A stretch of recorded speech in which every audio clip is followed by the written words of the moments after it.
Okay, I can start again all over. No. Please continue. So we're missing the picture, but it's good. I'm joking. So yeah, modern quantum simulation platforms such as superconducting qubits or Rydberg atoms array or trapped ions or stuff like this enables to prepare like quantum many-body states, which may be exotic or not. So here I have just 4 examples, but there are many in the literature. So sorry if I missed something. I mean, I surely missed something. Like one very famous is this topological spin liquid state preparation by Misha Lupin's group. The paper is Science 2021 by Giulia Seneghini. And then, I mean, our collaborators in Palaiseau, the Antoine Rouet's group has done at least 2 works about that. So one is about observing continuous symmetry breaking in a Rydberg array. Then recently we worked on the adiabatic preparation of a Luttinger liquid. And there's also this nice work in Nature 2023 by Markus Greiner's group about the realization of a fractional quantum Hall state with cold atoms. So many possibilities around. But here we're gonna focus a little bit more on what trapped ions can offer. So trapped ions have the nice opportunity, like the nice possibility of tuning the range of interactions by tuning this exponent alpha in your like quantum many-body Hamiltonian. So here the Hamiltonian looks like this. It's a XY or XX Hamiltonian with spin 1/2 operators, where spin states are encoded in hyperfine states of your ion, and this exponent can range between 0 and 3. So basically, by modifying alpha, you're modifying the range of interactions, and you can really look at the transition from a short range interacting phase, which in 1D systems, as we'll look at, is mainly like a Tomonaga-Luttinger liquid, to like maybe a long-range order phase. So in particular, just point out some aspects of this Hamiltonian. Here, if alpha is very big, you get like short-range interaction between the spins. So for infinity, so just nearest neighbor interaction, this is a free fermionic model. So everything can be computed exactly like this. While for a large alpha, like alpha equals 6 or 8 or something like this, this is, again, a Tomonaga-Luttinger liquid. So you have no long-range order in the system. You have power law decaying correlation functions. And there is a conformal field theory, which is the TLL theory, which can describe your system. So how we're gonna study this kind of Hamiltonian? Well, we're gonna combine different techniques, some semi-analytical techniques and a bit of numerical techniques. So the semi-analytical ones are mainly bosonization, which is the main focus maybe of this talk, and a bit of spin wave theory for what I can say. And we'll also, well, on the numerical side, we will go with quantum Monte Carlo, which can be used in the ferromagnetic case. So when J here is larger than 0, in the antiferromagnetic case, you cannot due to the notorious sign problem. And some DMRG, which is let's say, the state-of-the-art method for 1D systems, even if they're long-range interacting. And finally, to check the adiabatic preparation of the state, we're going to use time-dependent variational principle, which is called TDVP, usually in the literature. So let's start with bosonization. So the whole story is a bit long. It's a very maybe complicated theory. So I will not go fully in detail because I'm far from being an expert of bosonization, and it would take too much time. But you can maybe blindly approach to bosonization by thinking of this. Like you take your lattice spin operators, so in this case, the ladder operator and the SZ operator, and you can map it to bosonic fields, which are this phi and theta, by using these expressions, which are referred to as the bosonization dictionary. If you want some reference about the derivation of this expression and more details regarding bosonization, there is this very nice book by Thierry Jamarqui, which is called Quantum Physics in One Dimension. And it's like the book when you want to study bosonization, or generically speaking, quantum physics in one. So if you do that for a short-range interacting system, for example, if you do that for just the nearest neighbor interacting XX chain, you end up with this quadratic free field Hamiltonian, where you simply have the nabla, like the gradient of phi square and the gradient of theta square. So pi here is simply the field pi is simply the gradient of theta rescaled by some factors, but it's not that important now. And generically speaking, when you have short-range interactions, the effect of interactions can all be reabsorbed in the renormalization of these two prefactors. So in the prefactors u and k, which are in front of the ratio of them is in front of the gradient of phi, while the product is in front of the ratio, the gradient of theta. So these two are referred to as the sound velocity in your system and the so-called Luttinger parameter. So the first one is, again, the sound velocity. So it's linked to dynamical responses in the system, while the second one is dictates like the slope of your correlation, like the slope and the shape, let's say, of the correlation functions. And so the thing is that the interaction changed the slope of the correlations, but does not change the power law decaying nature of the correlation function. So you do not move from a critical phase to a gapped one or to a long range order one. You remain in a critical phase just with a slightly different slope of the system. And what we are asking ourselves is, can bosonization predict when the Tomonaga-Luttinger liquid phase breaks down? So when we move to a gapped phase or to a long-range order phase, what can it say?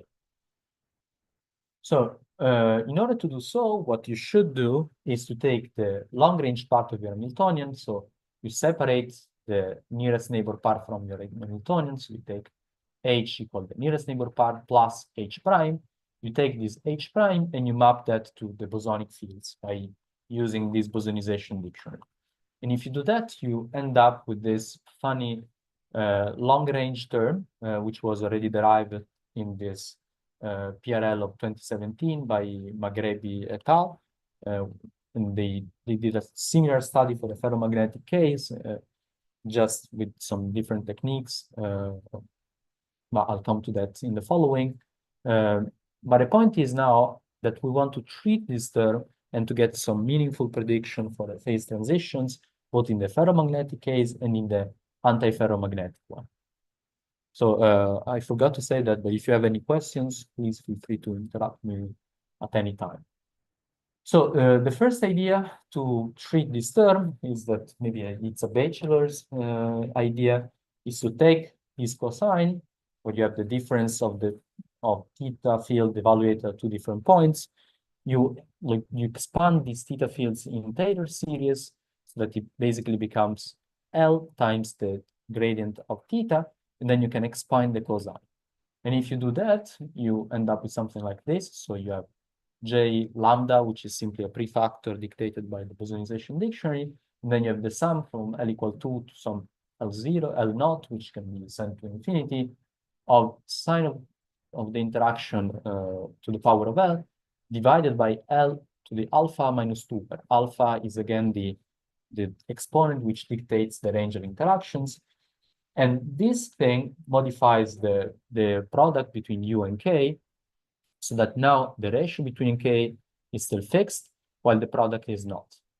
So for example, this would mean that if you go to a ferromagnetic phase where the Luttinger parameter starts from 1 and grows and is like diverging, if you want, so the Luttinger parameter gets bigger and bigger, and so does U, as the ratio between the two is fixed.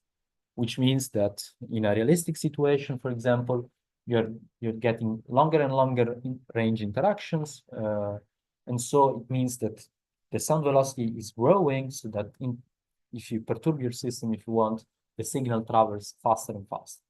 And if you look in the literature, there are some other techniques to treat this problem, and this may sound naive, obvious result, but it's not so. It's a first good sign that we're doing stuff right. And the prediction is basically this. So you have, again, that K is dictated by simply the sum of this alternating sine alternating or not numerator, sign numerator, divided by L to the power of alpha minus 2. So a more elaborate idea, if you want, is to use the self-consistent harmonic approximation, where you take this cosine and you take into account only harmonic fluctuation around the value which they have on the in the Tomonaga-Luttinger liquid phase. So you approximate this cosine as the mean value in the TLL phase plus harmonic oscillations, which are here like written as theta j minus theta jl squared divided by 2. And it happens that if you look closely at the bosonization dictionary here, you can realize that the mean value of this cosine in the Tomonaga-Luttinger liquid phase is simply are the correlation functions in the TLL phase, which are power law and they decay with this L to the power 1 over 2k. So you plug now this into the original Hamiltonian, and you get this new approximation for H prime, where you now have J lambda squared plus the sum from 2 to the infinity now of sine of J to the L divided by L to the alpha minus 2 plus this 1 over 2k. So the functional form is very similar, just now there is a different like exponent for the denominator and therefore a different prediction for k. And indeed, it's a slightly modified expression, which is kind of nice because we can link it to some famous functions, such as the Riemann zeta function and the Dirichlet eta function, depending on the sign of J. So if J is positive, for example, this is, again, the sum from 2 to infinity of 1 over L to some power, and this is basically the Riemann zeta function of alpha minus 2 plus 1 over 2k minus 1, where this minus 1 is simply due to the fact that the sum now starts from 2 and not from 1. So this is the new expression in terms of the zeta function for the Luttinger parameter. And already from here, you can see that there will be some value of k for which you will have some problems. In fact, it is notorious that the Riemann function diverges for when its argument is equal to 1. So when alpha minus 2 plus 1 over 2k is equal to 1, which brings you a condition on alpha, which is alpha equal 3 minus 1 over 2k. This condition was already found in the literature by this work by Maghrebi, which used a different path to arrive here. Basically, they used a renormalization group. And so it was kind of nice to see that by taking different steps, we arrived to the same conclusion for the ferromagnetic case. So what was not present in the work, and to the best of our knowledge in the literature, is the treatment of the antiferromagnetic XX chain. So if you look at the antiferromagnetic chain, now you have an alternating sign in the numerator, which brings you not the zeta function, but the so-called Dirichlet eta function, which I honestly discovered by looking at Wikipedia, so I didn't know about it. But, I mean, the Riemann zeta is fair more famous. And again, you have a minus 1. And in the case of the antiferromagnetic interaction, you see that you have the eta function in the expression of k, but the eta function does not have any real singular point. I mean, for realistic value of alpha. For positive value of alpha, it's always well-defined, can be summed fairly well.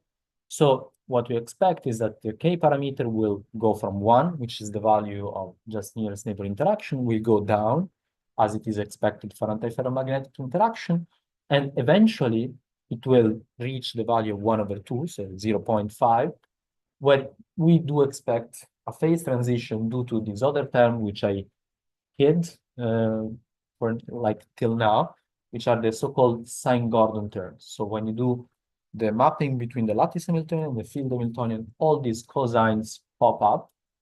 And basically, in the renormalization group sense, they are irrelevant for k larger than 1/2. So we neglected them till now, but we do expect them to become relevant when k becomes 1/2. So this term should drive you to a new phase, which we do not know nothing about at this time. The only tricky term here may be this cosine of 2 times the difference of the field phi, which is, I mean, it's not trivial to treat. I mean, while the behavior of these three is very expected. This is not, because this difference of phi is a bit annoying. So what you can do is to treat again this term with the self-consistent harmonic approximation. You get a very complicated formula, which is here depicted. But the main thing that you should look at is simply that you get now a renormalization also of the product of u and k, and a different exponent in the denominator here and here. So you do not have just alpha minus 2 plus 1 over 2k, but you have an additional 2k, which is due to the fact that the mean value of this difference of the cosine of the difference of the field in the TLL phase is basically the correlation functions of the z spin, the z components of the spins, and this brings you this 2k in the denominator. So if you use this expression for the H prime, you get these fairly complicated ones for product between U and K and the ratio between the two. So this is for the ferromagnet, where you again have all zetas, or in the case of the antiferromagnet, you have a combination of zeta, Riemann zeta function, and Dirichlet eta function. So then briefly, what do spin waves would say in this case? So are they predictive in this case? Well, the answer is no. I mean, in 1D, for the ferromagnetic one-dimensional system, they predict transition between a TLL phase to an XY magnet exactly at the dipolar point alpha equal 3, while in the antiferromagnetic case, the spin waves are not predicting. In fact, if you compute the correction to the ground state, it diverges for every value of alpha. So we cannot rely on spin waves at this kind of time. So now that we have talked about bosonization and analytical or semi-analytical stuff for a while, we can turn to numerical results. So I would now show the DMRG and quantum Monte Carlo results for the ferromagnet. And in the case of the ferromagnet, we looked at system sizes ranging from 50 to 100 and interaction exponent between 2 and 4. As we know that 4, for example, is surely a TLL, and the phase transition should be between 3 and 2.5, sorry. And what we compute are, again, correlation functions from which can fit and so extract the Luttinger parameter. And so we can basically compare our analytical, our bosonization prediction with these numerical results and see if the bosonization prediction is indeed right, if it is predictive or not. So here are some correlation functions for exponents ranging between 2 and 4 for a system of 50, 100, and 150 spins. And you see that, like, for a small system, even if 50 is not that small, I mean, it's small with periodic boundary conditions, but one would expect that it's large enough. It's not. So the decay of correlation function seems a power law for like any value of alpha. The long-range ordered phase, which is the one which we do expect for long-range interaction, only emerges for maybe n equal 150. And this is more clear when you compute the structure factor, which are here plotted again for different interaction exponents, while here, these are the three sizes as a function of alpha. And you see that for alpha equal 2, the value is getting bigger and bigger, which makes sense, as this is basically the integral of this correlation. But more importantly, if you plot that as a function of the system size, you see that while for short-range interacting system, they do decay, like structure factor decays as a power law, here it's starting to be flat. So the structure factor is not decaying anymore as a power law, which is a signature of long-range order in the system. So by fitting the correlation functions, we can extract a value of k, and you see that here is the fitted value of k for 3 different system sizes, while the red one is the best bosonization prediction for the value of k. And okay, we're still a bit far apart from the bosonization prediction, but we're clearly seeing that basically the divergence of K is very difficult to catch on a finite size systems. In practice, a divergent K would mean that your correlations are now flattening at large distances and not decaying anymore as a power law.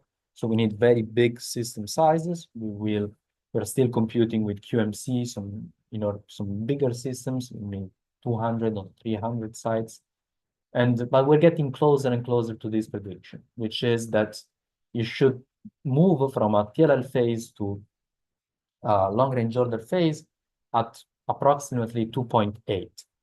And this prediction is in good agreement with what was predicted by Maghrebi et al. With the renormalization group in 2017. So you see these are numerical results here.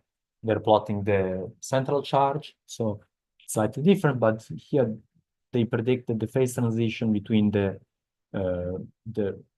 Tomonaga-Luttinger liquid and the long-range order phase would be this black line, which is basically very consistent with our result. So moving to one thing that was not present in the literature, so the antiferromagnetic case, what do we expect? Well, in this case, as I said, K should become lower and lower than 1. So at some point, we should hit the K equal 1/2 value, which is sometimes referred to, at least in Jamarki's book, as the Valence Bond Solid instability. So what does it mean? It means that for this value of K, the cosine phi term become relevant, and you should move to a Valence Bond Solid, which basically means that your spins are in a singlet, in singlets like this, and they're arranged like this. So standard XX correlation functions become exponentially decaying. They're no longer power law decaying, and we should only see long-range ordering in the dimer-dimer correlation function. So, which means that you take couple like of spins here, you take the X components, and then it's a 4-point correlation function between adjacent sides. So it's like SI plus 1, SJ plus 1. So by first looking at simply 2 points correlation functions, already on a small system size, we can see that for long-range interactions, here I'm plotting alpha equals 0.5, 0.7, and 0.9 as an example of in systems, your correlation function does not look anymore as a power law, but is now exponentially decaying, which should signify that you're now in a gapped phase, contrary with the TLL phase, which is gapless.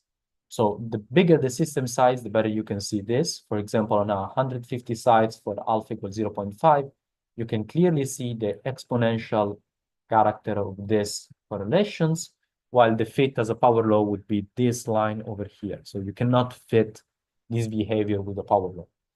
And in order to benchmark the gapped nature of this phase, we have indeed computed the gap with the density matrix renormalization group.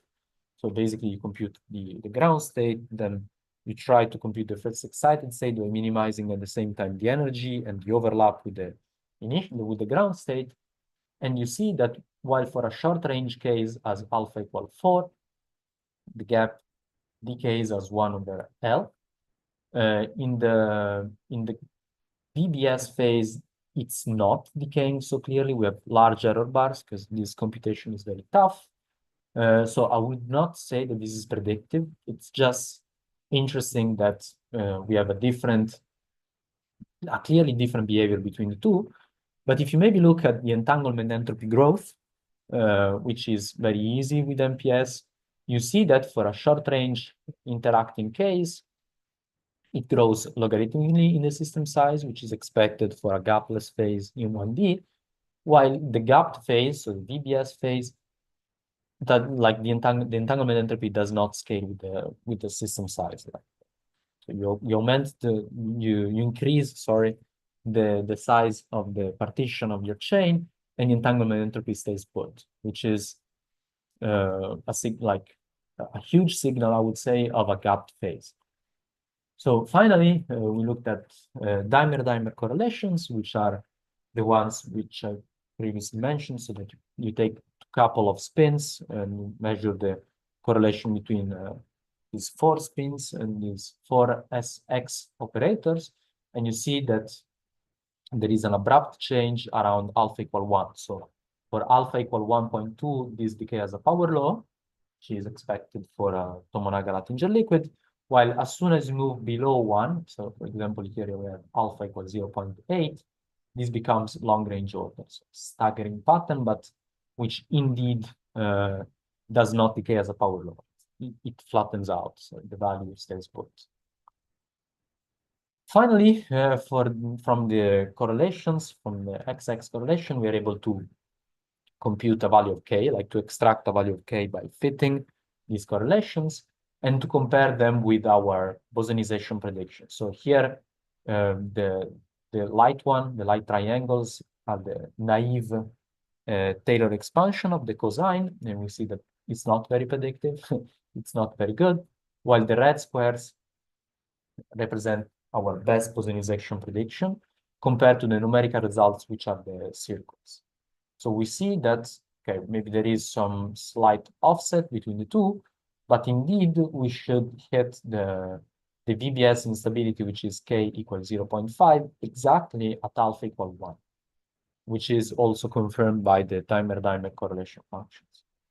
So the final question we ask ourselves is, can we observe this VBS phase in a real-life experiment? Can trapped ions simulate this? And of course, a 4-point correlation function as a dimer-dimer correlation function is not so easy to measure, but the VBS phase has an interesting property, which is that if you use open boundary conditions, which are even easier in a trapped ion experiment instead of PVC, and you measure just the nearest neighbor correlation, like SIX, SI plus 1X, you should see dimerization, which means that basically in an OBC system, every like the first pins couples to the next ones, so the third one only has the fourth one to connect with, and you get this interesting staggering pattern of the XX correlations. And indeed, this is what we measured by looking at the adiabatic preparation of this kind of state. So when I talk about adiabatic preparation of this kind of state, I mean that you start from the null state along Z, which is already in the good Z magnetization sector, and with a very strong field along this direction, a very strong staggered field, then this field is exponentially turned off, so that in the end, you should move from the ground state of the strong field Hamiltonian, which is product state and it's a null state, to the ground state of your Hamiltonian, or long-range interacting Hamiltonian. And here you can see plotted in time the nearest neighbor correlations, and you see that as time goes on, and so the field gets lower and lower, in the end, you do observe this dimerization of correlations, and this would be the first probe of a valence bond solid state in a quantum simulation platform. But it has never been observed to the best of my knowledge, at least. Okay, so that would be everything, I'd say. So just to wrap up, we have proved that the self-consistent harmonic approximation is indeed very helpful in finding transition from the Luttinger liquid phases to an ordered phase or a gapped phase. In the ferromagnetic case, in fact, it is able to predict the condition alpha less than 3 minus 1 over 2K, while in the antiferromagnetic case, it tells us that indeed for alpha equal 1, we should move from the TLL phase to a valence bond solid one.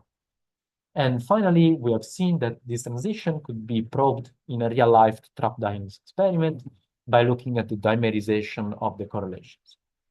So that's it. Thank you all. If you have any questions, I'm fully available. Thank you. Right, the session is open for questions. Any questions from the online audience?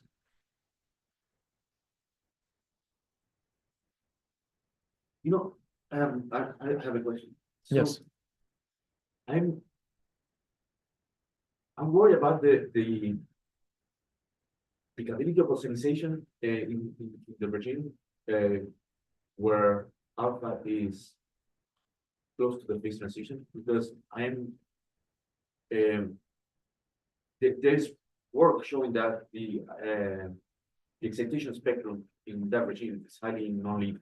You know, it's sublinear. The assumptions that you make when you do Luttinger liquid theory basically break apart. It doesn't surprise me that the agreement is very good for alpha larger than 3.5, but for alpha smaller, when you see this, you know, you're assuming that if you increase the system size, you're going to get closer and closer here, but I doubt that will ever happen.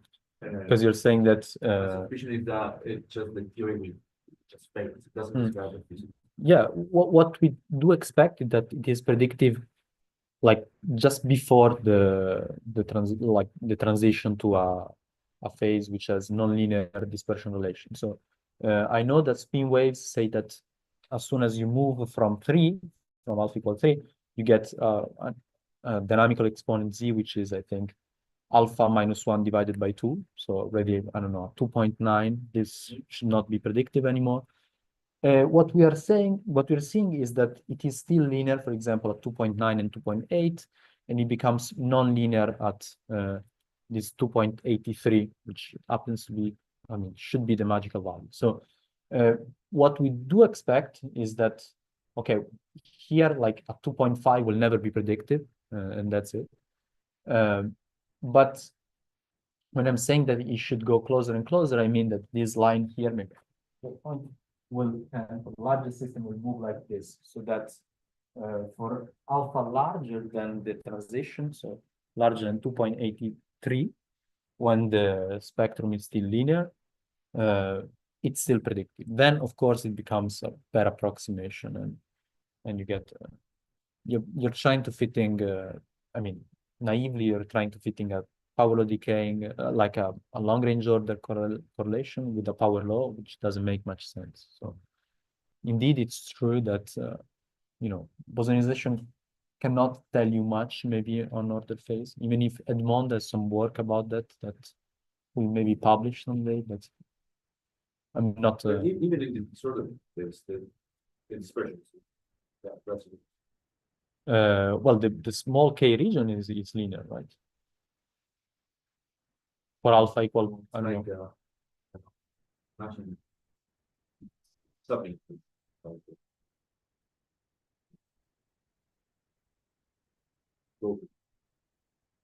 No, we don't have a like square root.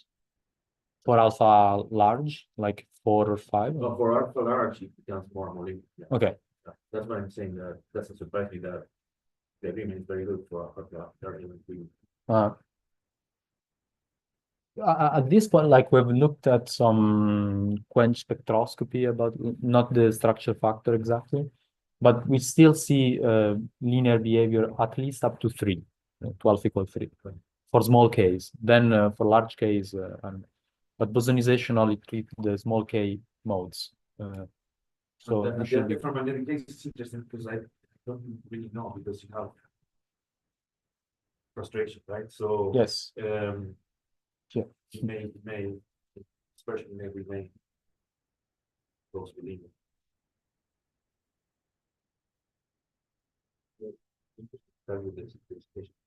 Yeah, indeed. We haven't looked at that. Thank you very much. Thank you again.